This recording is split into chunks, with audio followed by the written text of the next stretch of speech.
see that this is not the way to be, and the time has come to choose. If it comes down to a fight between you and me, then you are doomed to lose.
Keep the red flag flying here. Hello and welcome to Socialist Night Live. We are going to get straight into it tonight. We are talking about Rishi Sunak's spring statement and the implications of that for ordinary working class people. I'll quickly go around the panel. I think you'll recognise everyone. Some have been on the show before. Actually, everyone's been on the show before. John's done an Origins in the past, which was really, really popular. So I'll start with Jane. Hi, Jane. How are you? Hi everyone, very happy to be here tonight. Very sad about the budget, but let's see what we can decide as an alternative. And those of you who watch Political Unmuted on a Tuesday will be familiar with Stuart. Stuart's kind of like our everyman kind of thing, very rooted in his community. So Stuart, how are you doing? I'm doing all right, other than, the oppression of massive bills and food costs and having to freeze to death. Yeah, those are massive negatives, aren't they? Those are big worries. You notice them. Yeah. And I'll go to our other panelist who isn't John, which is you at home. Some of you will see down the side. Some of you aren't familiar with our show on that side. We have got some comments coming up. If you want to be involved in the conversation, if you want to post comments, I know a lot of you are watching on Twitter now. If you want to do a comment that gets through to us tonight on the panel, then please do that through Facebook or YouTube, because it doesn't work on Twitter anymore. It used to before they changed everything. So if you could migrate over to there, that would be really good if you want to ask any questions, or you can just stay on Twitter and watch there and just enjoy it from there. Okay, and our final panelist, the person you kind of probably all here for, it's Jon Trickett. Hi, John. Hi there, and I'm glad to be here this evening. I'm a great fan of your show, and so it's a bit of a privilege for me to be able to come and talk to you all, maybe listen to some questions, get a feeling what people are saying round and about, because clearly we're in very, very difficult times here, and we've got to listen to each other, learn from each other, and work out what to do next. Thanks, John. Yeah, and it will be some really difficult times. And we're going to start off by going into that, actually. And Stuart's going to talk about like what he thinks the problems are in his local community, the things that are really coming up. And we're going to come to you straight after that, John, just to see what you think about that. But before we do that, we will speak a little bit about the spring statement. Was there anything good in there at all from what Rishi Sunak said? Any positives whatsoever? Not many, I'm afraid. There were nothing really that you could say we could celebrate. I mean, just a small example. He said he was going to cut fuel duty on petrol. I think it was 5 pence a litre, but it took place in the context of a 5 pence increase in the price that day. And what people may not understand is But they should have, if they think about it, a large part of the cost of petrol and diesel is actually tax. And, you know, there's VAT in various forms of tax. Every time the price goes up, what people may not realize is more money goes to Rishi Sunak. So I think, he's got a large amount of money tucked away, billions of pounds tucked away, which he hasn't spent. And as we know, I'm sure we're going to hear tonight, people are really, really, really suffering. Absolutely. So in your community at the moment, Stuart, what sort of things are people saying? I know that you're out and about a lot, you talk to people. So what are they saying in your community? It comes down to very basic things. People are asking me, how am I supposed to afford to go to work? It costs me 80 quid to fill up my car. I have to go 90 minutes up the road for my job that I'm essentially mandated to do through Universal Credit. And it's like, do I get a cheaper car? Do I get public transport? And they're finding that their options are, non-existent. They have the car with that gives them the miles per gallon that they have. There's no way for them to make that option cheaper. There isn't the public transport that they need in place to give them an option that way. You get a lot of people, certainly in my community, in my town, where they don't have access to, public transport. They don't want to get on the bus and go to the next big town over to get to a supermarket, and they don't have a car. They're saying, well, my food bill is exploded in cost because they have access to only a handful of shops. It's essentially a food desert in many ways. Their choice is very limited. They can't go to a cheaper place to buy food, and they've run out of options. And it's across the board, all these things where people feel that they have no option out of this. They keep saying, how am I supposed to afford this price increase on my electricity and my gas? And it's difficult to say, well, you don't really have an option other than to default on the payment. That's just how much it is. I can't tell them that the support coming from the government in any practical way is going to alleviate the pressures on them.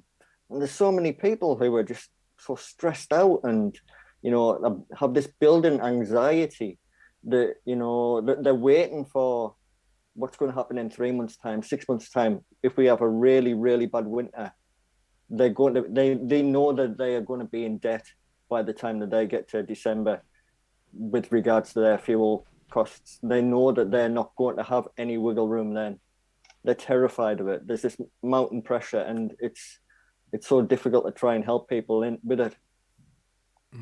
I'm going to come to Jane in a question from Jacqueline in a bit about and basically it's about rich people being out of touch. They aren't going to see this because these small increases to a small salary, increases in costs for people on small salaries are going to really, really, change people's lives. When people can't afford that. Well, rich people are going to see an increase of, if they've got like hundreds of thousands of pounds, even if the bill goes up by 1,000, they're not going to notice it in the same way. But John, I'm going to come on to you then. So, after what Stuart said there about all the difficulties people are facing, and I'm sure you'll be aware of that from your own constituents as well. Yeah. So, what do you think is there an alternative to this? Could things be done differently? And how worried are you as well? I'm extremely worried. I'm very, very worried for the people I represent and for all working people in our country, because the situation is absolutely desperate. And look, we just need to see the bigger picture for a second or two. I mean, we've had a Tory government in effect since 2010, and we had what they called austerity. They said we're all in it together, didn't they? We're all going to suffer equally to pay off what the Labour government had spent. Of course, it was a load of rubbish, and there was no truth to it at all. But the consequence was that working people paid the price of austerity. And two figures just to put in your mind: over the years from the financial crash through to before COVID, the average income of an ordinary worker they'd lost about £14,000 over that 10 or 12 year period. Now, it's a lot of money, but it happened slowly and incrementally. And people just tightened the belts and did what they could. Of course, there were welfare cuts and various other things as well. But as I've often said, at the same time as that was happening, there was this massive growth in the wealth of the richest few people. And I've given these figures before, but 1,000 people in Britain increased their wealth by over by £500 billion in the same period, whereas everybody else was cutting. So what you had, and I'm going to come to the present day in a second, what you had was pressure downwards on the income of people who work either for a wage or a salary, white collar or blue collar, whatever kind of background, losing, roughly £14,000 per worker over that time. Pressure down on millions of people, and then a surge up for the absolute richest in our society. And that went on through the whole of the period. Of course, we came through into COVID, and maybe it's been forgotten, but we shouldn't get it, because what we've got now is kind of, I would sort of say it's like austerity, but on speed. Because what we've got is absolute crushing downward pressure now, driving people into poverty, while still the richest few thousand people in our country are getting richer and richer and richer. So if we're going to understand what's happening, and if we're going to solve what's happening, first of all, we've got to have a correct analysis. What actually is happening in our country? And then we can maybe figure out what to do about it. So, it's very hard to avoid the word class war, because the richest are looking after themselves at the expense of everybody else. And in a way, that's how capitalism works, but it's never been so crude, so naked, or so brutal as it is at the present time. And it has been for some time under the Tories. It's kind of a class war with rocket boosters. Now, if that analysis is broadly correct, and I've got lots of figures I could throw at the audience, which we might look at as we discuss, then the answer has to be that we cannot accept this creeping, not exactly, this accelerating division in the wealth of the richest and the situation which everybody else is facing. I'll just give you one figure, maybe I could drown you in figures. Tesco's profits. Tesco's don't produce anything, do they? They just sell things that other people have made. And their profits in a single year went up from 1.7 billion to 2.6 billion pounds. In other words, an additional £1 billion, more or less, increased profits in a single year, whilst everybody else, their customers, are really, really suffering. Their chief executive earned £2.6 million in a single year. He earns as much in 24 hours as he pays the average Tesco staff salary in a year. So this is what's happening. And if we understand that, and if we test the argument, and I'm open to discussion about it, then I think we then can move towards solutions. Yeah. After all you've said there, do the public get this, do you think? That I'm not really sure that we as socialists, as people on the left, have been strong enough in explaining exactly what the causes of this are. I think a lot of people who are supposedly on the left are far too comfy with the situation and just think they can tinker around the edges. But this is a direct cause of greed. Like, people are talking about a cost of living crisis. This is a greed crisis, isn't it? This is like, the inevitable consequence of a horrendously greedy bunch of people. Do you think we're pushing that narrative enough, or do we need to do more? And how can we do more on that? Well, I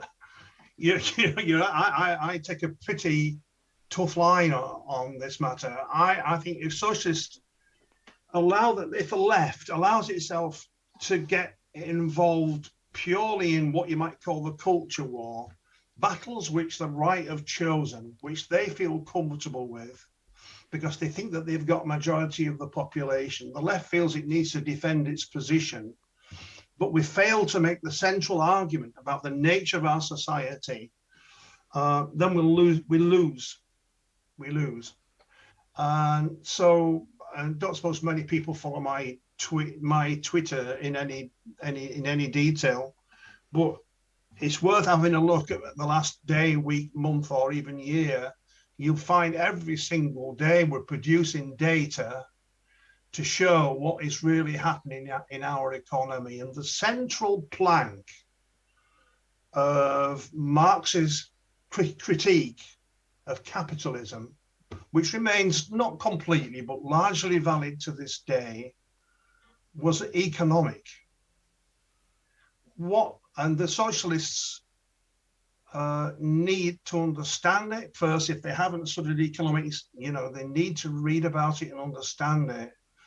And if you see what's going on, the immiseration of working people by driving down wages and salaries in order to pump up profits and dividends is a core principle behind in the way in which our economic system works. Now, I think most people understand it. Of course, they haven't studied Marx, they haven't studied socialist economists of various different types, but most people understand something fundamentally wrong. And I noticed that there was a poll. I'll give you an example. There was a poll not too long ago, and it was asking people, do you think that the country, the government, should have price controls? Now, it's an interesting question, because to have price controls, what you're suggesting is that the economy left to itself is not going to work in the interest of the consumers. The consumers are also the workers, aren't they?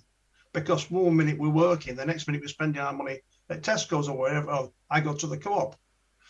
But the thing about the poll, and so therefore, if you say you're in favor of price controls, you are saying we should intervene in the economy in the most quite dramatic way. And by the way, it's not something I would necessarily think is the front idea of an economic policy for the left. But amazingly, nearly 3 out of 4 people thought, yes, we should have price controls. And what was amazing is 76%, more than 3/4 of Tory voters, thought that there should be price limits, more than the general population. The Tories were more convinced, the Tory voters were more convinced. And when you went right down to it and you said, what would you think about controlling the price of food? Food, the most fundamental commodity, perhaps except water. 70% of the voters and 65%, 2/3, Tory voters said, yeah, the price of food should be controlled. Bread, butter, eggs, the staples of life itself shouldn't be left to the free market. Now, that's quite a remarkable kind of decision. So, yeah, I mean, to answer your question rightly, of course, the left must do more. We've got to focus on the key things that matter to people, to their lives, to their livelihoods, to who they are as human beings. And we've got to explain what's going on. But intuitively, I think people are with us if we can find the right language, vocabulary, the way of expressing ourselves and so on. There's an argument there that's a kind of probably for another show, but like whether people actually argue and vote for their tribe rather than policies, because I think if people were voting for policy, they would be voting for our policies. Yeah. Jane, obviously, like, you've been listening to this, and you'll share all these concerns as well. So I'm interested in what you've got to say about this, and also, are there any questions that are really popping out? Because I know the chat's really active, absolutely brilliant questions there. So Jane, take it away.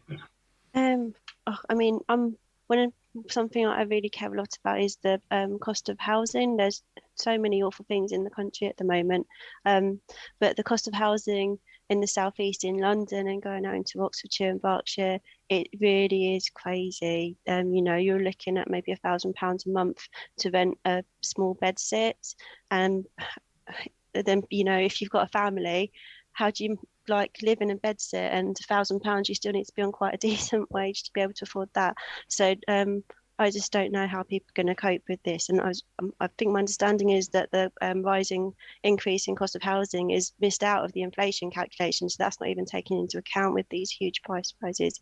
But we've had such a lot of comments in that I really wanted to read. So I think if we could go to the comments, that'd be really good. So we've had quite a few people bring up the increase in utility bills.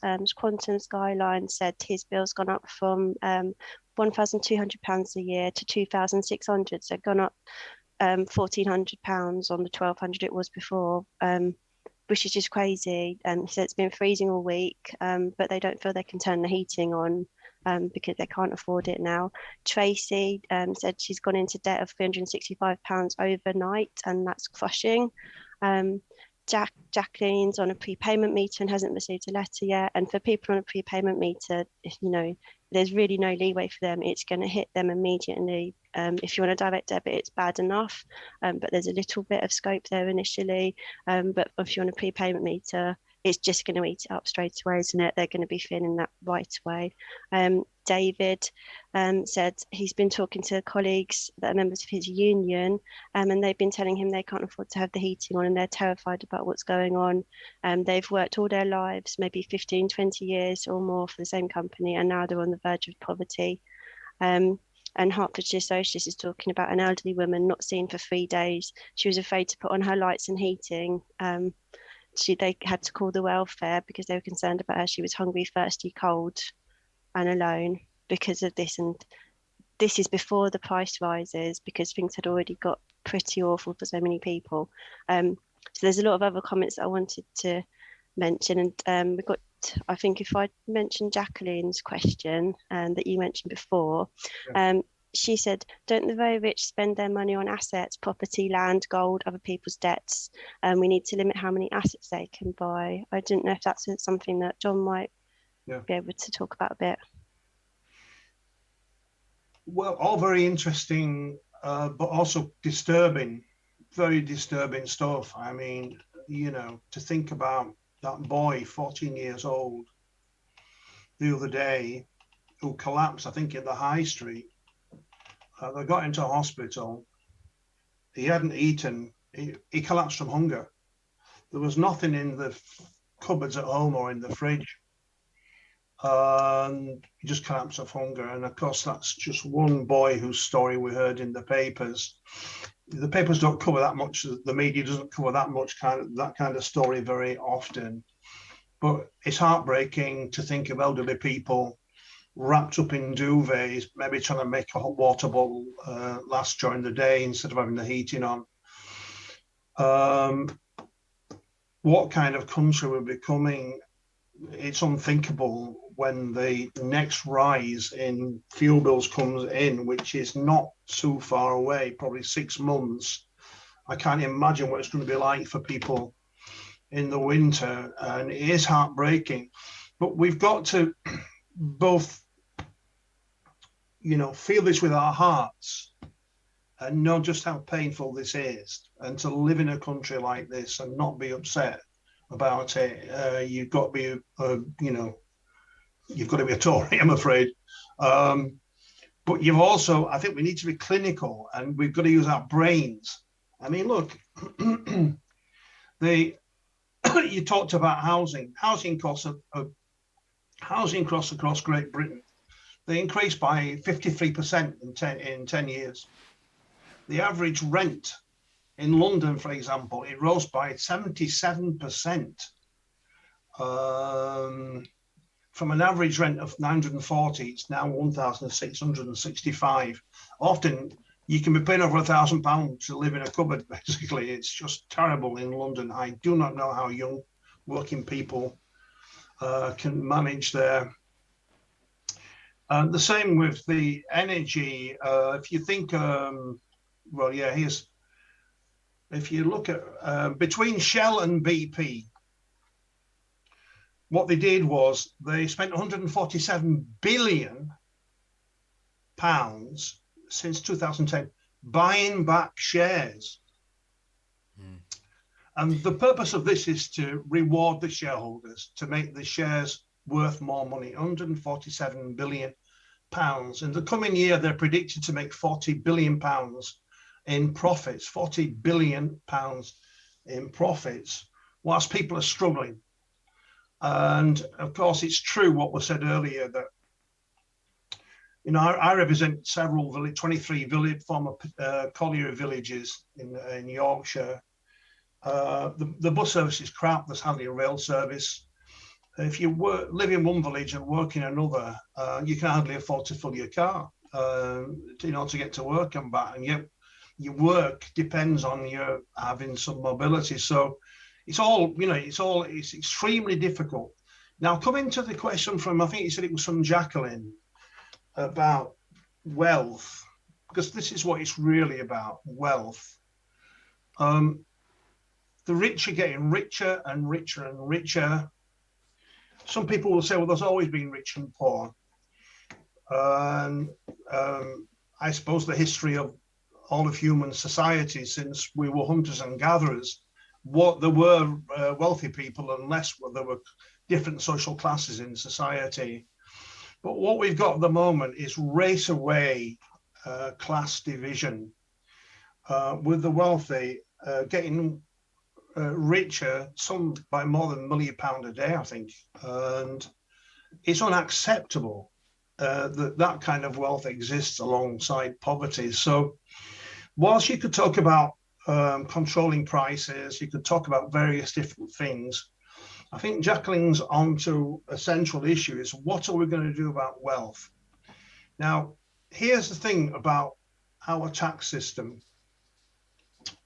If you work for a living and you earn an income, you pay tax, don't you? That seems to me very axiomatic. You know, you pay income tax if you earn an income. But what very few people have really clocked is that if you earn an income but you don't work,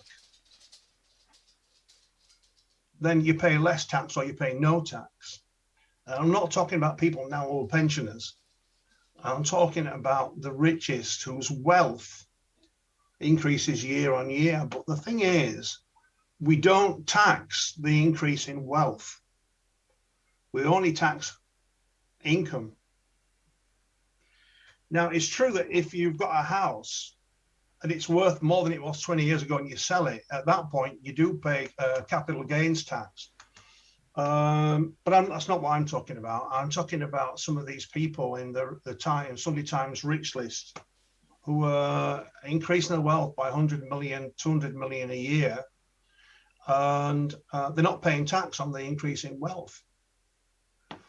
And another thing which is not well known is that if you earn dividends from so say you've got £1 million in dividends in Shell or BP or Tesco's or wherever, they'll pay you a dividend at the end of the year. But did you know that you pay less tax on the dividends than the workers who work for that company pay on their earned income? So arguably, you've got a dividend on share. You haven't earned that money. It's, you know, the wealth's been increased by the workforce. They've paid tax on it, but you pay less tax on dividends. Now, we make a privilege out of the ownership of wealth, and we don't privilege work.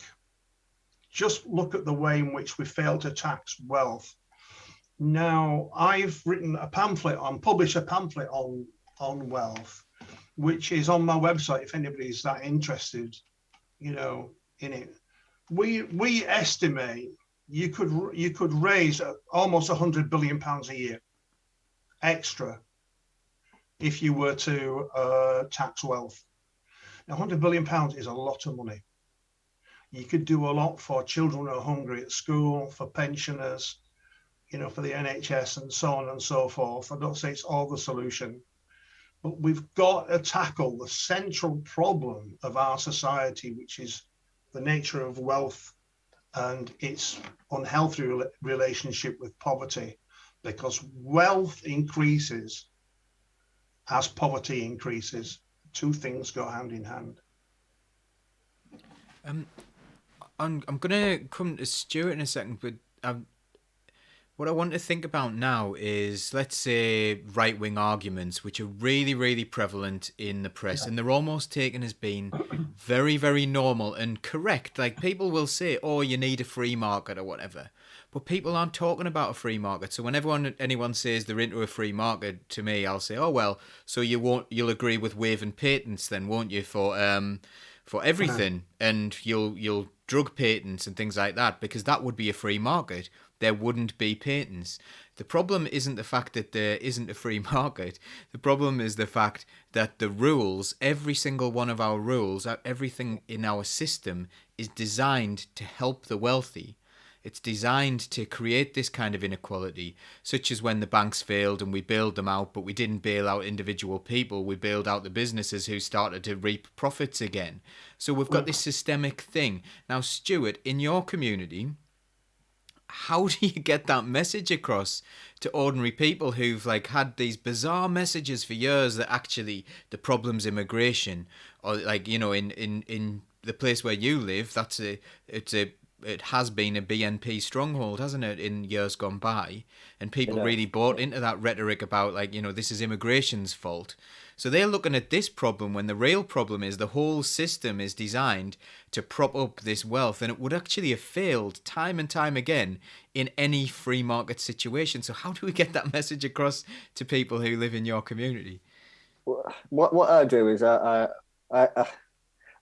idea is, the solutions that we're looking for already exist in our communities. We see good put into practice every day.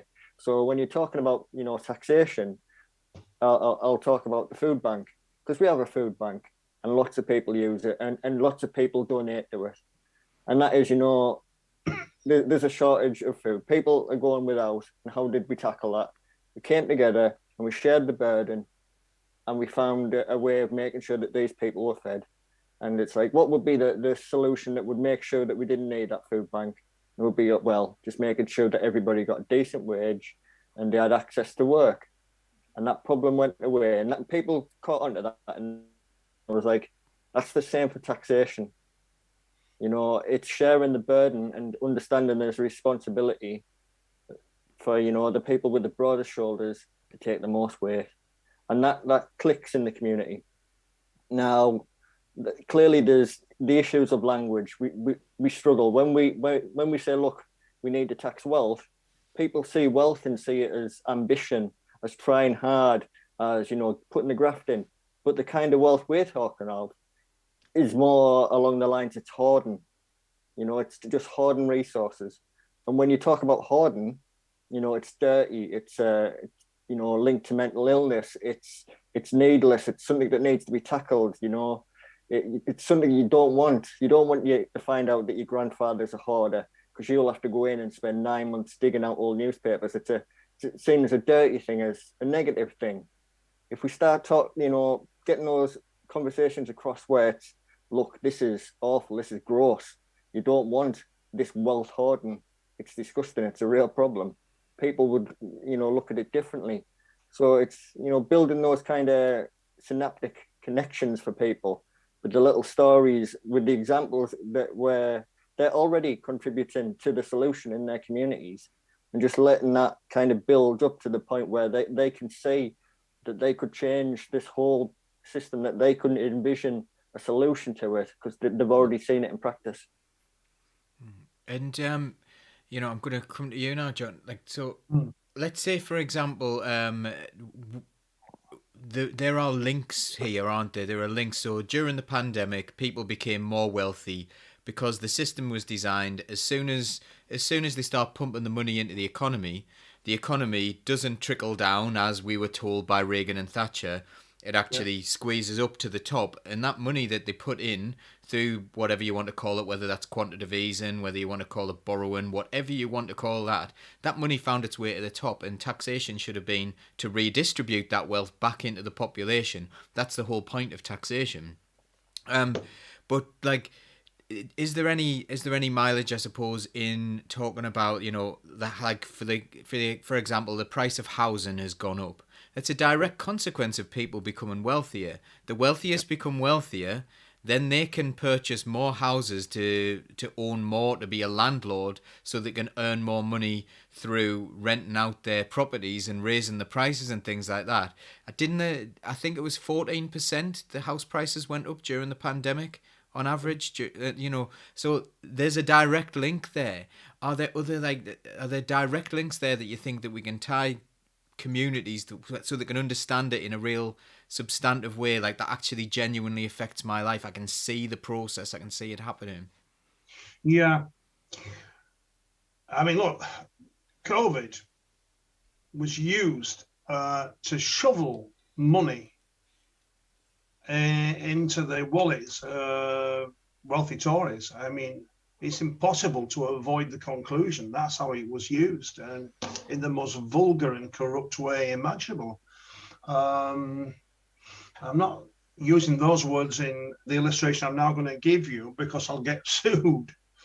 But, so let's separate what I'm now going to say from what I've just said. AstraZeneca, everybody will have heard of them now. During the in the 10 years up to the present time, they've increased their value from 45 billion to 145 billion pounds. They're going to buy 100 billion pounds. In 2021, the chief executive of AstraZeneca was paid 15.4 million pounds for a year's work. I mean, the same as you described with the housing market. I mean, the housing market accelerated when so many working people, key workers, were out there doing what they could for us to keep our society going and get infected, and some of them sadly dying, working for us. I did have a hope at the early days when it were obvious of COVID, that when they were applauding the key workers and you saw signs going up, little kids drawing rainbows and put them in the windows of the mum and dad's house about the NHS and that, and we applaud key workers, that we could come out of the crisis saying that actually our country is held together by the key workers, and we don't pay them enough, we don't look after them, we don't value them sufficiently. It's not the ones who get the medals and the gongs and the OBEs, it's the chief executives that all get that silverware. And we're going to change our priorities. But for that to happen, it requires strong opposition. The grassroots, making the argument at every level that we organise that our society's got it wrong. It's simply wrong that these kind of people should make that kind of money about something which is a threat to our very humanity called COVID. And the same with property speculation. Why should people who have got rich be allowed to have 12 houses, Mr. Sunak? 12. Who's just flown off, we're told, to the Californian sunshine to use one of his 12 houses, whilst other people have no house at all. I think there are common sense arguments. And of course, you're right to you put your finger on the central question, which is, how do we develop a language and a way of talking to people? I like the idea of using the word hoarding, by the way, which people can relate to. But whenever I'm talking, generally in a public meeting or anywhere else, I'll often use the phrase that I don't mind people I don't mind people who work hard if they're talented and they do well in life. But that's not what is happening, because the dice are loaded against most people. So I think if you start off with a phrase like that at the beginning, I don't mind if people do well, if they work hard, if they're talented, pay tax, but that is not what is happening. Then you can go on to make the argument, look, you know, the dice are loaded, and we've done a lot of work in my office, and we might publish something at some point or another on what's so-called social mobility, the idea that if you start off, you know, in a working class house in my patch, you've got the same chance as everybody else to get to the top. Well, it's it's nonsense. It simply is untrue that should be the case. And so when people say to you, well, you know, I don't want to put a cap on ambition or achievement or social mobility, of course, we want people to live the best lives that they can and achieve whatever they can for the good of humanity. But that isn't what happened in our society. We've put the ladder, which is meant to, so this such daft idea of a ladder that you can climb up. It's a ladder without any rungs anymore. You can't climb up it. I mean, even sports people now a lot of them seem to have gone to public school or come from fairly posh backgrounds. I don't have the figures in front of me, but if you look at almost every profession, whether it's journalism, whether it's the judiciary, whether it's MPs, working class people are not making it, mate. They're simply not making it. And I think it's a problem if you've got rich people from certain backgrounds making up the vast majority of MPs, ministers, and cabinet members. There's an I don't think I answered the question. I don't think I answered your question, but I rambled on a bit there, didn't I? It was all interesting stuff. On. There's an interesting statistic about musicians. Like in the 90s, I think it was something like 7% of chart music was from people from private schools, and then after the financial crash, it changed to something like 98%. Now that is don't quote those. Don't quote those figures. It's something in those regions. It's worth looking up. Definitely, it's worth looking up. But I mean, and I don't have the figures for, you know, for some of the sports. But you know, when you think about it, it's self-evident that, you know, you've got to have a large amount of money and resources nowadays to make it in sport. You know, of course, you've got to have the genetic ability, whether it's for rowing or football or cycling or whatever it might be. But it doesn't half help if you can get the best possible equipment, trainers, and access to the resources which you need, you know, in a private school or wherever.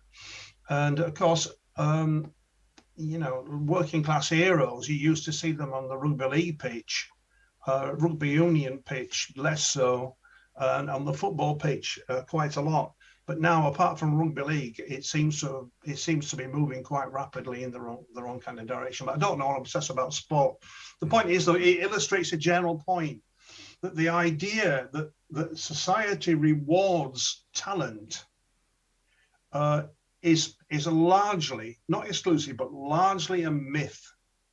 It's a myth that people who start off at birth with some sort of genetic inheritance, which gives them genius, that somehow they're going to be able to realize that in society. Of course, I'm not going to say it won't ever happen, because that would be a ridiculous claim to make.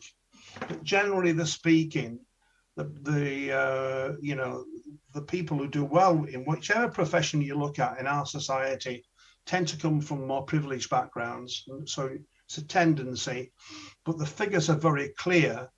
And we've got off onto a side issue here, but it's important if we understand what's going on in our society.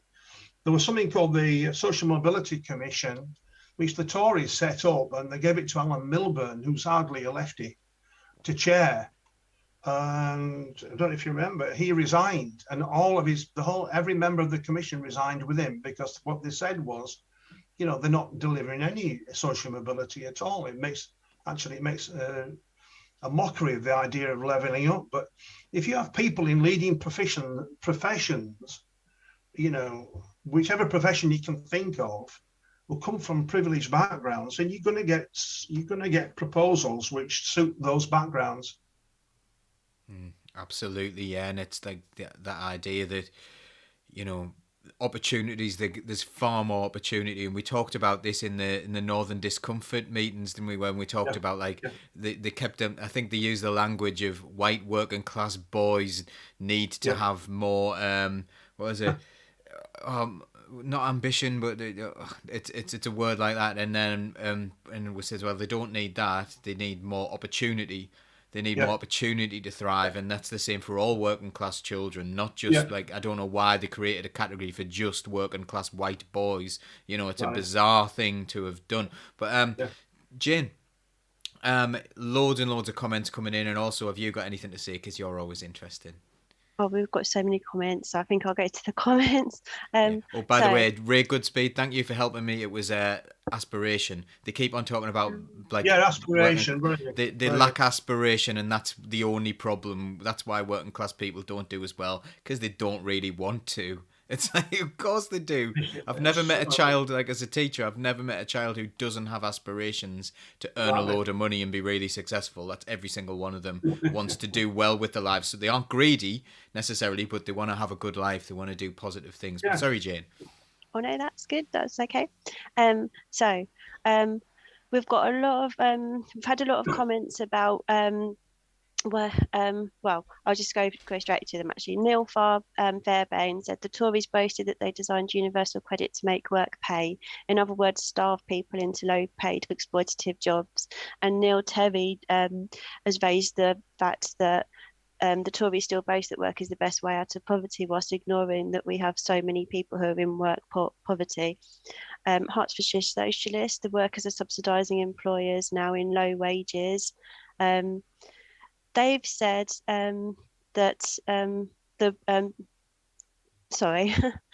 how to put business profit without workers. And Stephen Gilling said, is this not about a complete tax overhaul? Why are shareholders making fortunes, big companies making huge profits, and the majority of taxes being paid by working people?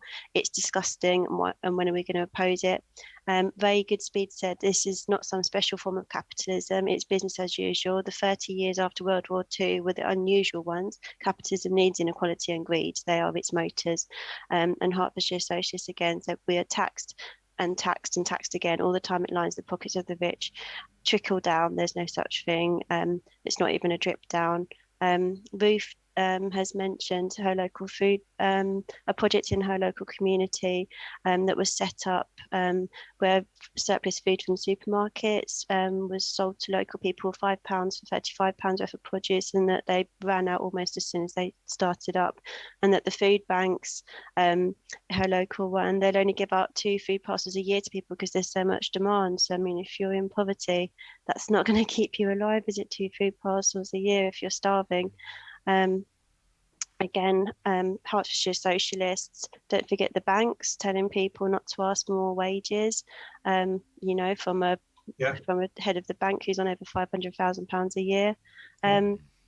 Then we've got Steve Ginning again. How does the panel feel about companies like Amazon, who over the last couple of years have expanded massively and made huge profits, then employ people through recruitment agencies, hiring, firing, dismissing and hurting, and those people think they're doing them a good turn. This is a class war. When you think about the kind of profits the companies at Amazon are making, and then you think about a film like Sorry We Missed You, and that is the reality for so many people. I know we've discussed the drugs companies, but this is becoming more common now, isn't it? I think. Yeah, absolutely. I think I'd absolutely agree with Stephen's comments there. What I want to do for the last few minutes now is come up with, like, what are the solutions? So I suppose long term, I guess we agree that the system needs complete overhaul. It needs dismantling. We need to have rules that protect ordinary people rather than rules that protect big business from failing, because that's what we've got at the moment. We've got rules that support massive corporations. They don't support small businesses. They don't support people trying to improve the lives of the people in their local communities. They support people who already have vast wealth. So what could have been done short term to try and fix this, what they call in the cost of living crisis, but I think what we should refer to as the cost of Tories crisis. And I suppose there's a couple of questions in there about the Labour Party, John, and what are the Labour Party doing about this? Now, I know that you might not be saying things exactly the same as the front bench, and I believe if you were on the front bench, you would be taking a different route. But, what could be done differently and what should we be doing differently, I suppose, is the question there. Well,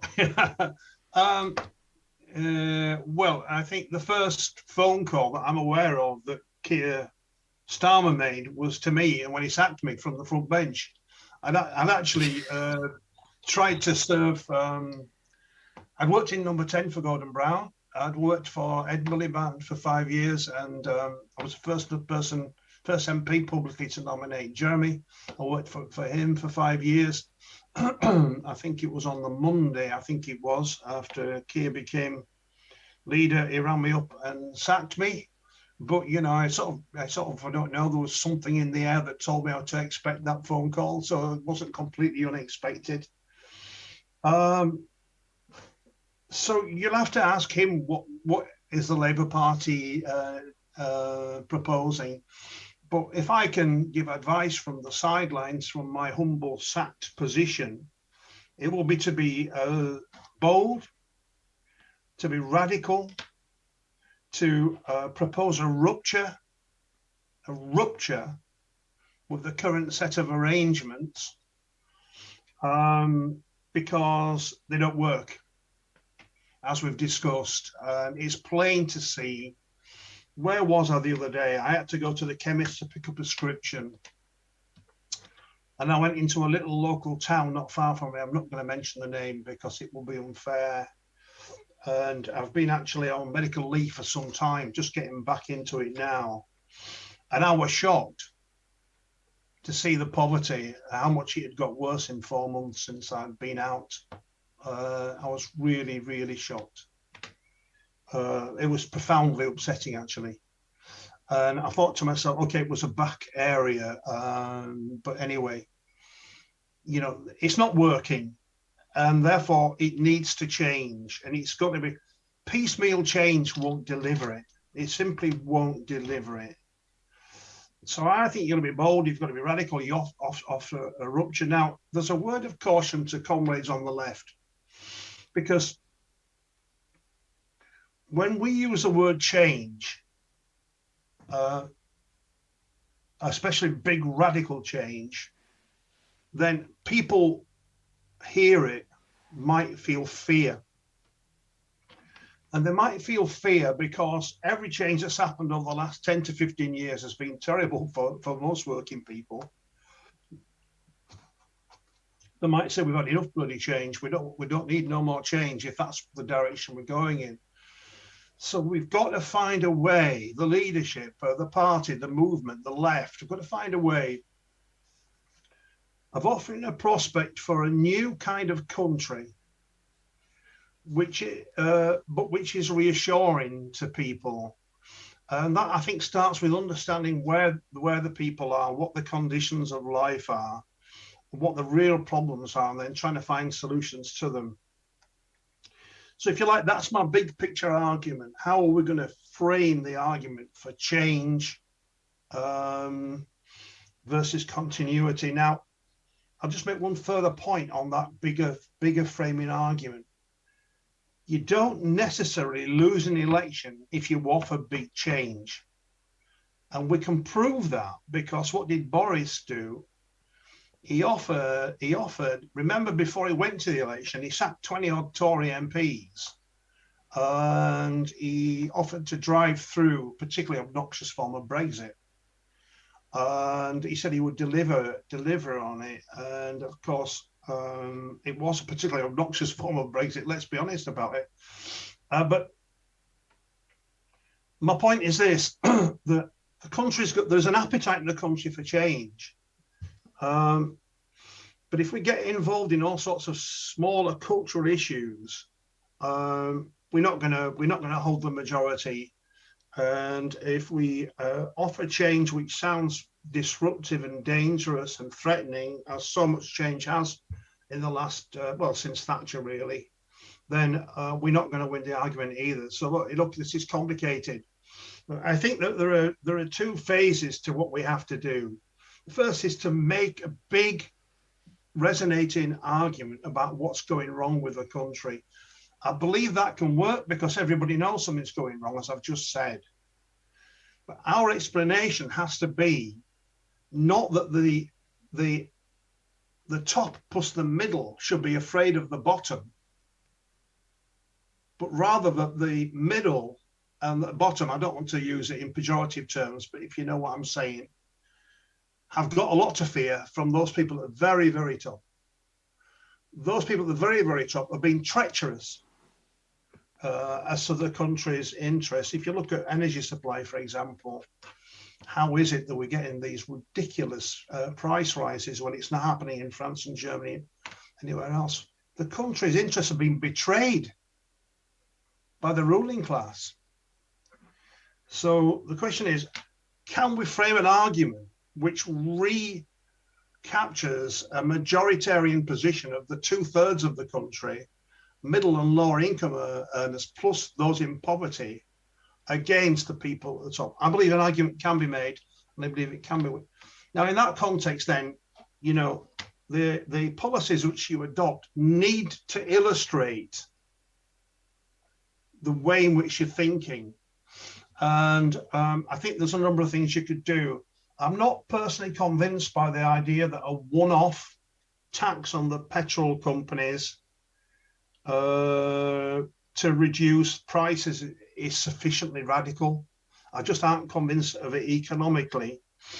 But yeah, I mean, that's where we need to go. So I've made some proposals about how you would begin to tax wealth.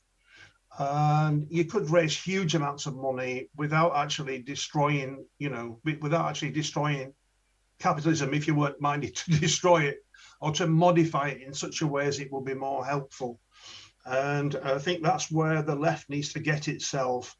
But, to finish this point on a slightly depressing note, I'm afraid that a lot of the left have not got themselves in a position where they're making arguments like that, which would frame a proper contest between the forces of progress on the one hand and the forces of reaction on the other.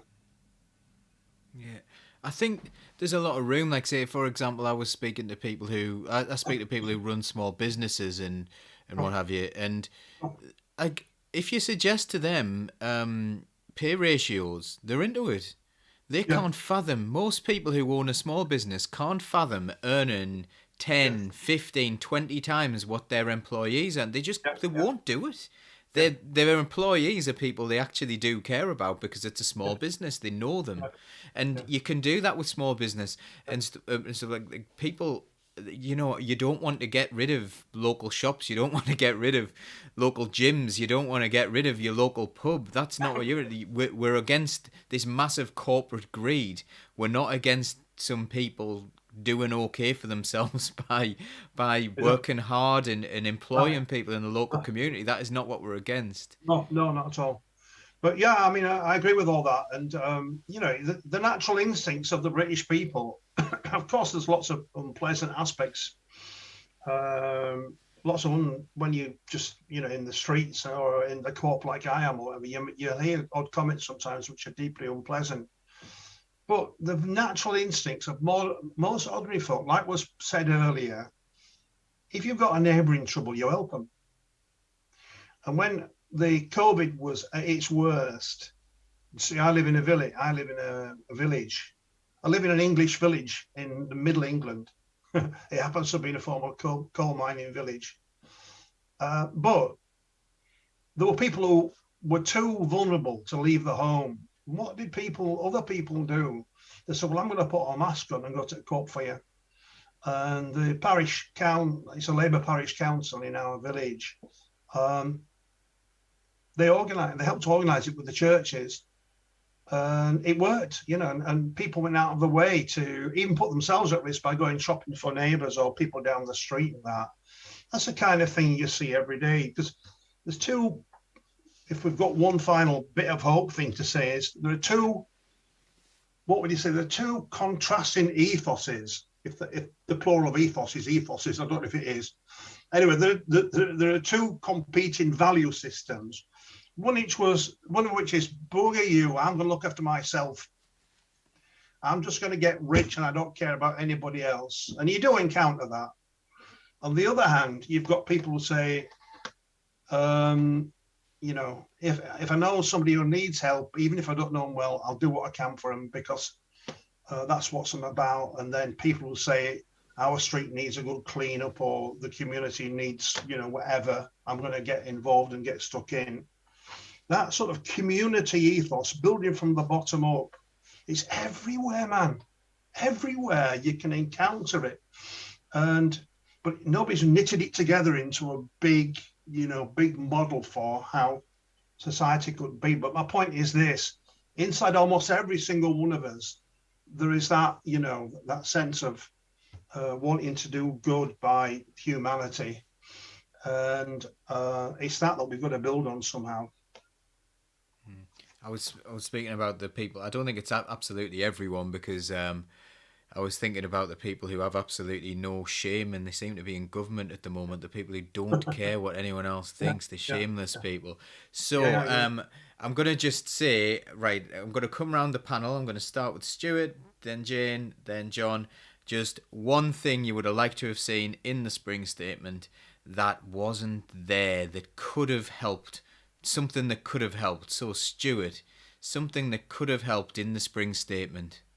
A proper social security reform, one that actually, would help workers, families, the most vulnerable, get things straight, cost effective, a very simple, easy way of lifting those people at the bottom up in the short term, at least, until you've got a more sound economic position. And also the argument there as well, if people are saying, why should people get something for nothing? Well, you would say, well, people at the top are getting something for nothing. And also those people will spend that money in their local community. People who don't have very much will not be taking that money and putting it into a bank account in the Cayman Islands. They'll be spending it in local shops. So putting money into your community is always good for people. I learned that from you, Stuart, when we talked about this through Unite Community, who do brilliant work. How I tell people is that, social security support is a worker's right. You probably work very hard to have this support. Don't forget that it's your right to have it. Brilliant. Jane, one thing you would have done. Can I do Hertfordshire Socialist cuts to rent caps? They put that in the comments. But I wanted to say as well, I know it's greedy, but I wanted to say investment in green infrastructure that would provide well-paid unionised local jobs and reduce our reliance on these high-cost energy markets. Yeah, and probably protection for the infant industry there as well, and have a little bit of a... There's even a capitalist argument, even if you wanted to go down that route, for protecting infant industries. But, people don't tend to make that one anymore. And John, one thing that you think would have made a difference in people's lives in a very short term? Well, if I only allowed one, I suppose I'd go for £15 minimum wage, £15 an hour, paid for by a tax on, the wealthiest few people. You could raise it really without even damaging them that much by taxing the 1,000 most rich people in our country, but together with proper improvements in welfare benefits as well, commensurate with the £15 an hour. Would you support businesses in doing that? So say if you had small businesses and they were saying they couldn't afford £15 an hour, would they be supported in that? Is that something you would think? Well, I think that would be the reason for the taxation. Yeah. Well, I think there are a number of ways of doing it. Yeah, through taxation, through welfare benefits, and various other systems, and including, making sure that small businesses who are working for the state or for councils remunerated a proper amount of money so that they can afford to pay, they can afford to pay the minimum wage. But yeah, I mean, it would, you wouldn't want to just impose it on every sector of the economy without talking it through with them first. So you'd want an announcement that we intend to move towards £15 an hour. We'll be starting sectorial conversations immediately with each sector of the economy to address their particular problems. That is the consensual way forward. Absolutely brilliant. Well, thank you so much, John. We're going to call it a night now. So on behalf of Socialist Think Tank, thank you so much. You can join Socialist Think Tank by going to socialistthinktank.com. You can donate if you want. You don't have to. If you become a member, you are just a member regardless of whether you pay or not, because we are socialists and we want everyone to get involved. So please do get involved in everything. Someone mentioned as well the big switch off that Deepak did on Friday. So a really, really positive thing there that they're doing. So support your local disabled people against the cuts groups, and also try and get out there for the People's Assembly against austerity and spread the word. Thank you for all your messages tonight. You've been absolutely brilliant. It's been really, really good fun to have so many people in the comments, and I hope you come back again in future. So that is us for tonight. Thank you so much, and we will see you again very soon. Yeah.